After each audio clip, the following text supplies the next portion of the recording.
కారం రంగు రుచితో ఉంటుంది. ఆచి మిరపపొడి అదరగొట్టే కారం రంగు రుచి. కల్కి 2 ఎప్పుడు షూటింగ్ ఎప్పటి నుండి మొదలు కాబోతోంది, ఎప్పుడు విడుదల కాబోతోంది? ప్రభాస్ ఫ్యాన్స్ మధ్యలో ఉన్న బేసిక్ క్వశ్చన్స్ ఇవి. దీనికి ఒక్కొక్కరు ఒక్కోలా సమాధానం చెప్తున్నారు. మరి కెప్టెన్ మాట ఏంటి? అసలు కల్కి 2 మీద నాగ్ అశ్విన్ ఏమంటున్నారు? షూటింగ్ ఎప్పుడు మొదలు కానుంది? అసలు ఇప్పట్లో అవుతుందా లేదా? ప్రభాస్తో సినిమా చెయ్యాలంటే దర్శకుడి దగ్గర ఉండాల్సింది కథ కాదు, ఓపిక. ఆయనతో సినిమా అంటే టోకెన్ సిస్టమ్ అన్నట్లే. మీ నెంబర్ వచ్చేంత వరకు వెయిట్ చేయడం తప్ప చేసేదేం లేదు.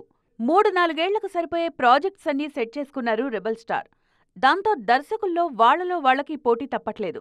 ఒకేసారి 2 సినిమాలు చేయడం అలవాటు చేసుకున్నారు ప్రభాస్. ఇప్పుడు కూడా ఓవైపు రాజాసాబ్, మరోవైపు హను రాఘవపూడి సినిమాలు చేస్తున్నారు. వీటి తర్వాత స్పిరిట్తో సందీప్ వంగా స్క్రిప్ట్ పట్టుకుని సిద్ధంగా ఉన్నారు. అన్నీ కుదిరితే అక్టోబర్ నుంచే ఈ చిత్రం సెట్స్ పైకి రానుంది.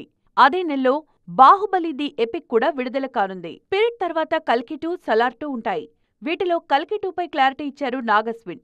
డిసెంబర్ నుంచి షూట్ స్టార్ట్ చెయ్యాలనుకుంటున్నట్లు తెలిపారు నాగి. కాకపోతే కల్కి 2లో చాలా భాష నటులున్నారని, అందరి డేట్స్ కుదిరినప్పుడే సినిమా సెట్స్ పైకి తీసుకొస్తామంటున్నారు ఈ దర్శకుడు. రిలీజ్ డేట్ ఎప్పుడనేది ఇప్పుడే చెప్పలేమంటున్నారు నాగ్ అశ్విన్. డేట్స్ దొరికితే షూటింగ్ తక్కువ సమయంలోనే అయిపోతుందని, కానీ పోస్ట్ ప్రొడక్షన్ కోసం మాత్రం చాలా టైం పడుతుందంటున్నారు నాగ్ అశ్విన్. మరో 2 ఏళ్లలో ఈ సినిమాను తీసుకొచ్చే ప్రయత్నం చేస్తానన్నారు. కానీ ఖచ్చితంగా మాత్రం చెప్పలేకపోతున్నారు ఈయన. ఈ లెక్కన కల్కి 2 రిలీజ్ 2027లోనో 2028లోనో ఎక్స్పెక్ట్ చేయొచ్చు. కారం రంగు రుచితో ఉంటుంది. ఆచి మిరపపొడి అదరగొట్టే కారం రంగు రుచి.